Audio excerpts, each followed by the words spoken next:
It's a used GX470, and we're going to see what kind of shape it's in because it was bought used. Now, it's purchased privately from a person in Nashville. It's a little over 200,000 miles on it. He paid $13,500 for the thing. So let's see, did he get a deal or did he get ripped off? Now, it has relatively aggressive tires on it, so the tires will make a little noise.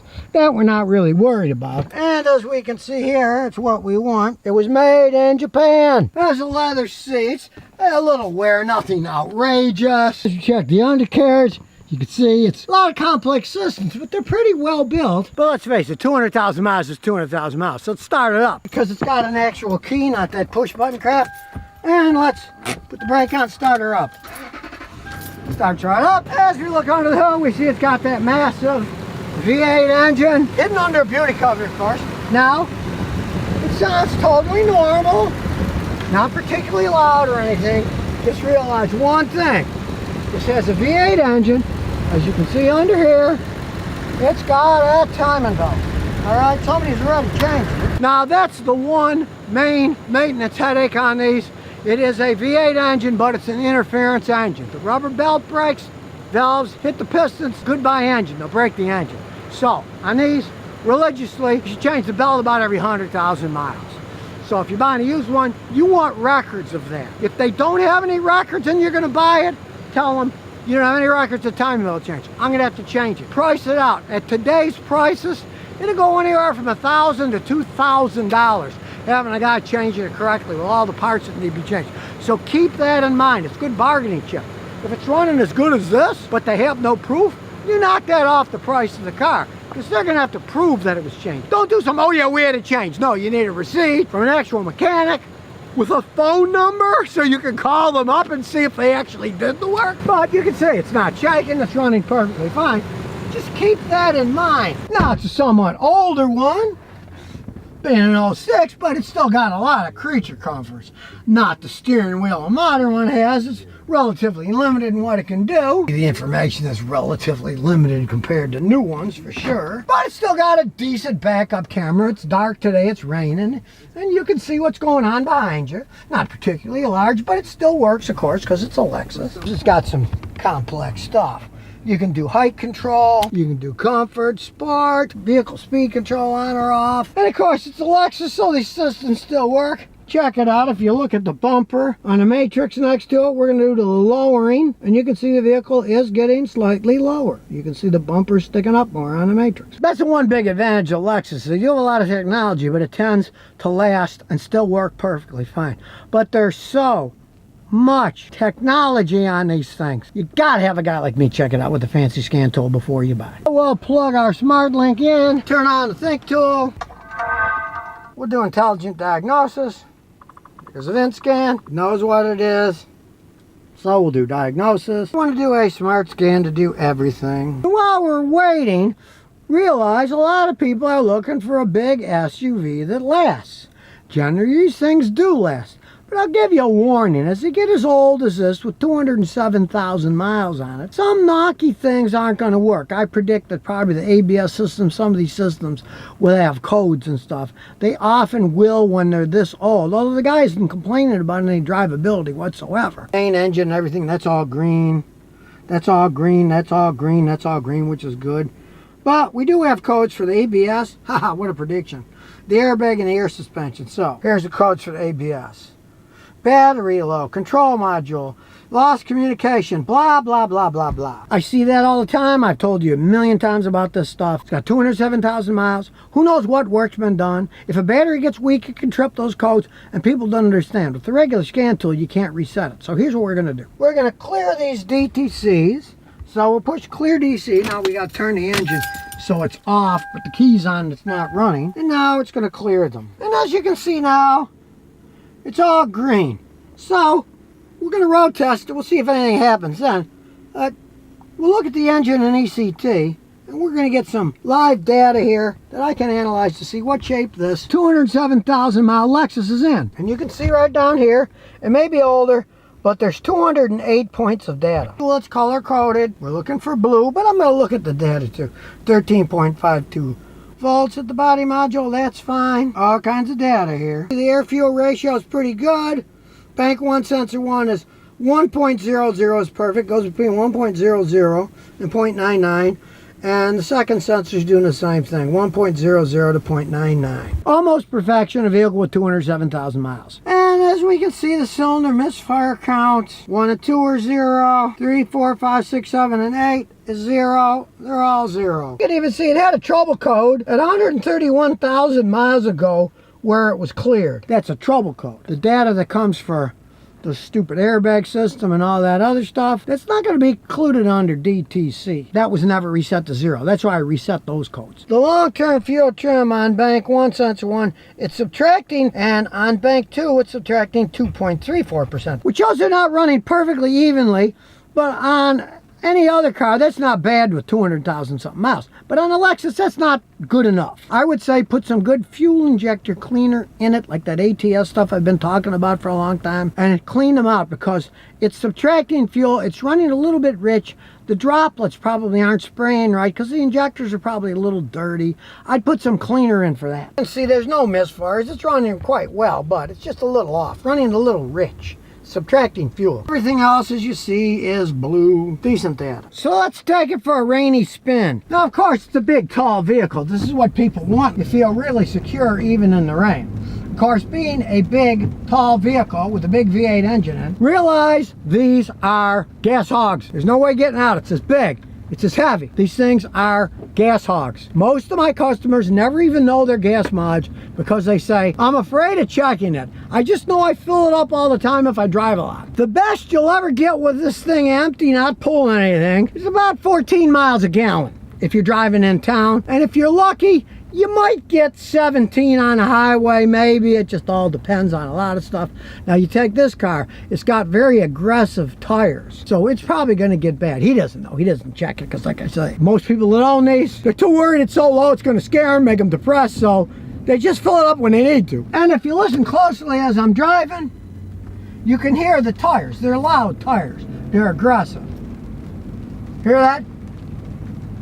Wum, wum, wum, wum. Most people with a luxury car like this will put much less aggressive tires, so they won't make hardly any noise at all. I guess this guy likes to drive in a little dirt and mud, and you're better off with a heavier duty tread, but it's going to be noisy. We're at our little drag strip. Let's step on the gas and see what happens. It takes off, but you notice there's no slip. Drive system on this thing has been perfected by Lexus. It didn't really lose power, and it didn't slip at all. And that V8 engine makes a great muted sound. Not exactly what you call a country boy out in the cornfield car, but hey, if you want power and stability, and you don't really care about gas mileage, and you're going to carry a whole bunch of people, this is a pretty good vehicle for it. And consider, hey, he paid $13,500 for it. You can buy an awful lot of gasoline with the price difference between that and a brand new one, let me tell you, a lot. And you're not overwhelmed with technology. What do you got? Fuel gauge, speedometer, tachometer, and a temperature gauge. All the warning things you really need in a car. It is a Lexus. Generally, you don't have to heed any warning. It usually doesn't give you any, but it's there and you can easily see it at a glance. And of course, when you're at a stop, it's pretty much whisper quiet. So if you're not the greatest driver, hey, keep you plenty of safe. But if you're an aggressive one like me, you can have a lot of fun and not get into trouble. And let's say you need a little more height. Well, you just push the button, and there we go. Now it's getting higher. When it stops flashing, it's done. You can drive these things pretty rough and you're not going to slip and slide. We check the computer out and the ghost codes are gone. It often happens on these things. Maybe after thousands of miles something will come back. But it runs good enough. It stops good enough. You can see the traction control works. It doesn't slip. So, even though it's got 207,000 miles, it's still a really good car if you don't mind the poor gas mileage. It's a 2003 Honda Pilot. Honda's biggest SUV. Now superficially, you can see the chrome over here. That chrome fell off. It is here on the back, but on the other side, you can see that chrome fell off. Basically, that's just plastic crap anyways. It's not metal. You can hear it. Now, in this case, the owner isn't bothering to put it on. For one big reason, because he doesn't care. His brother gave him this vehicle when it had 80,000 miles. Now it's got 100 something on it. So he got the best deal on earth. But this Honda Pilot is not like the Trojan horse. It's not a free gift that you wish you'd never let into your castle. This thing's in immaculate shape. As we look inside, the leather seats are still in pretty good shape. It's got everything on it. Cruise control, sunroof, all-wheel drive. You can turn on and off and even lock. Even a little bit of chrome that hasn't fallen off. And as we go into the back, a lot of room in these babies. He's got the seats down now because he wanted all this space. But the seats are quite comfortable. Big 3-row seats. And check it out. This isn't economy. This is a luxury vehicle. It's got the air conditioning, the heat, the cigarette lighter power outlet. Okay, the hood liner looks a little bit like a tent. But like I say, he doesn't care. And listen to the door when I shut it. That is a solid vehicle. And it's old school, so you got to actually physically pull the handle. Look at all that room. This baby's got room for hauling stuff. There's no arguing that. This baby's a real people carrier. And as you can see down here, you can tow. And Honda had a pretty good idea who's buying these things. The towing rating is 3,500 pounds for a conventional trailer you're towing, but 4,500 pounds if you're towing a boat. You know, quite a few people buying some nice big vehicle like this are going to have a reasonable sized boat they want to tow. This thing can tow it fine because under the hood is an ultra reliable 3.5 liter variable valve timing Honda engine. It's 18 years old. It's got over 100,000 miles on it. It still doesn't burn a drop of oil. Honda knew how to make engines back in the day for sure. This baby doesn't have any of that modern gasoline direct injection turbocharger. It's a naturally aspirated engine that can last and last. This one's barely broken in. And then you might ask, what about the transmission? This has a 6-speed automatic transmission that is notorious for not having any problem. It's got rear wheel drive and it's got all-wheel drive if you want it.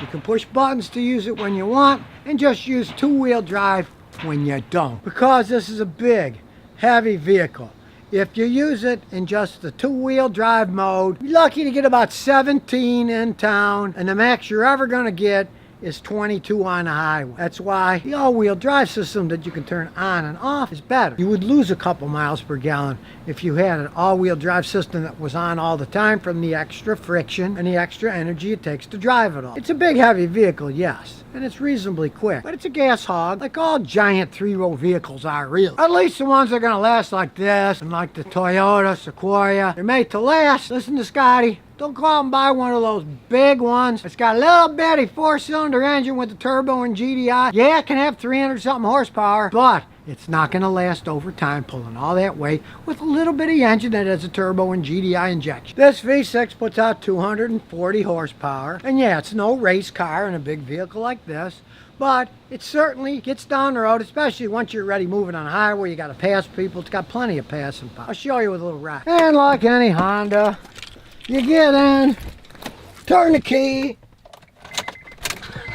no surprises, starts right up. Because this baby's barely broken and it's got 105,000 miles on it. Idling, you can see we're at idle speed. You're gonna notice one thing. This is quiet and smooth. This is one quiet, smooth vehicle. You feel very comfortable and safe in a stable platform going down the road. And it is a Honda product, known for performance. For a big vehicle like this, it actually handles quite well.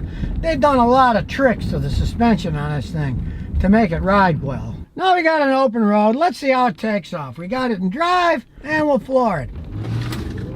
It moves the car back, shifts like a dream. You can hear it runs good. Look at it idle. You take off. The transmission shifts like a dream. It may be 18 years old, but it sure doesn't feel it. Man, did he get one heck of a deal getting it from his brother for nothing. Absolutely free. Look at you, step on it. It just goes. Honda technology at its finest. You can cruise down the road in this thing all day. Your back won't get sore. It's nice and comfy. You're high enough up in the air that you feel really secure. And then when you have to corner, it's not sloshing around like some of these. It's got nice, tight Honda suspension and brakes. Here we go, an idiot. And you can feel a few bumps going down the road. This thing still has the original struts on it. They've never been changed. But when you're driving, it doesn't feel bad. The cornering is excellent. You don't feel like you're losing control.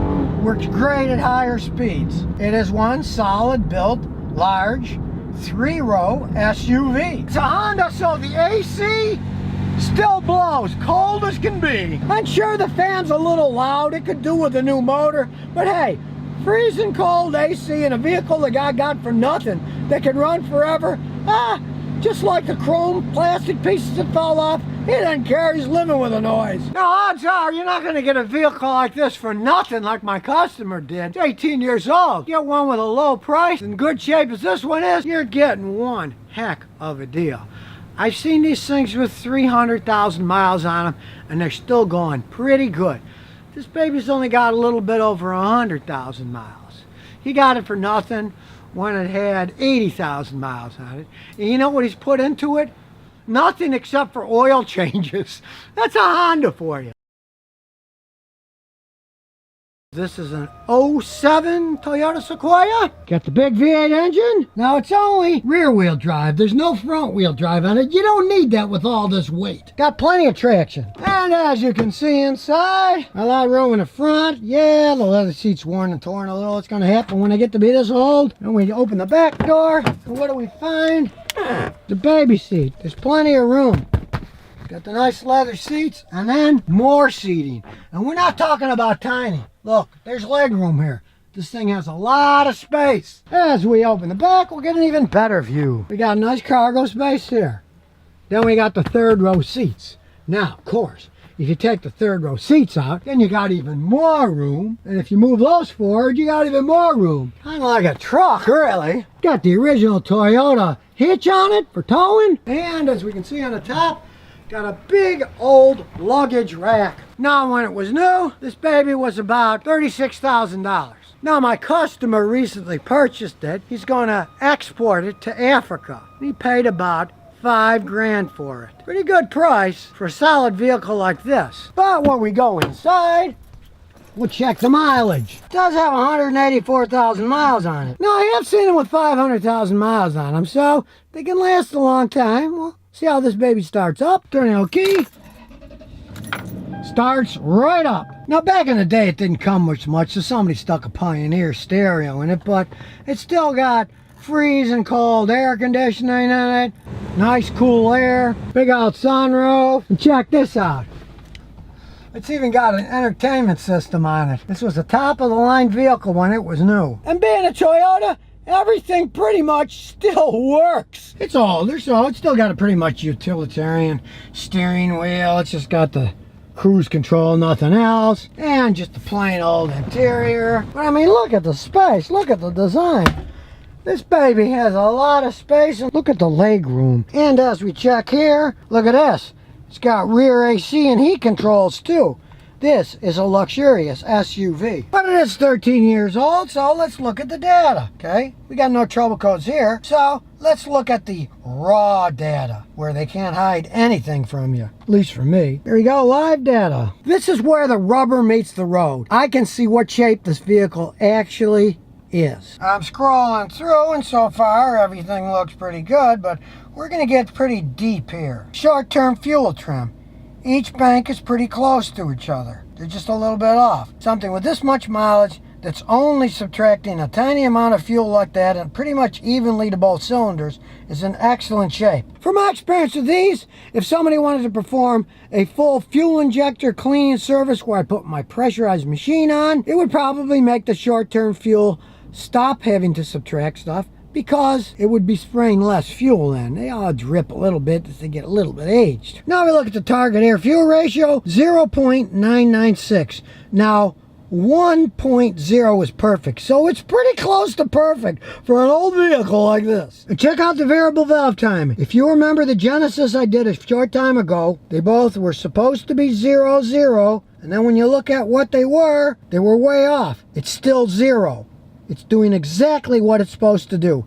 It's perfect. As I showed on that Genesis at idle, the degrees were changing. They should remain at 0 when it's idling. This thing actually has more mileage than the Genesis had on it, by about 80,000 miles, yet it's still 0, perfect at idle. Shows that Toyota is making a much better engine than the Genesis has in it. We checked the misfire counts for them all 8 cylinders, they're all 0. That's perfect. So for such an old vehicle, it's in immaculate shape. Now let's check under the hood. And what do we have under here? Big old 4.7 liter V8 engine. But do realize this is a big, heavy vehicle. 13 miles a gallon in the city and about 15 miles a gallon on a highway. They are gas guzzlers. There's no ifs and buts about these things. Most of my customers that own them, they never check their gas mileage. I ask them, well, what kind of gas mileage are you going to say?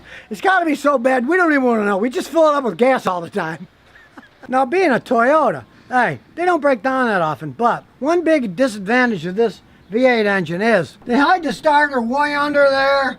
You got to take the intake manifold, the top of the engine off to replace the starter. Bad design for sure, but I got my borescope out and looked at this. It still has the original starter on it. At some point in time, that'll have to be changed, and it's an expense because of that design. But it's not a reason not to buy a vehicle. The anti-lock braking system still works perfectly. Heck, it's still got the original radiator and it's not leaking. And look, here's something you won't even see today. The headlights are still clear. And the new ones, oh, they fade pretty fast. They even used to make the headlights better. These are plastic ones. The newer ones are cheaper. And as you can see under the front, coolers galore. Special coolers here. Got a coolant fan for the AC condenser. Got a big old fan for the engine. Huge. I got friends that live in deserts. They love these things. They don't overheat. They are made to take high temperatures and throw that heat out. Even the wheels are holding up. I mean, they ain't clean and they're dirty, but hey, front and back, they're still solid. A few hits on a curb, but you can polish that off if you want. Let's close the hood and take it for a spin. Solid hood too. Corner's pretty smooth. Yeah, it's a big truck, but step on the gas, see what happens. Now it has a big V8 engine, but it is heavy. It takes off, but you know, it's not a race car. You can go fast, but it's awful top heavy. I would not advise racing around in these things like a maniac on curves. Ride's good. Let's hit these big bumps in the road.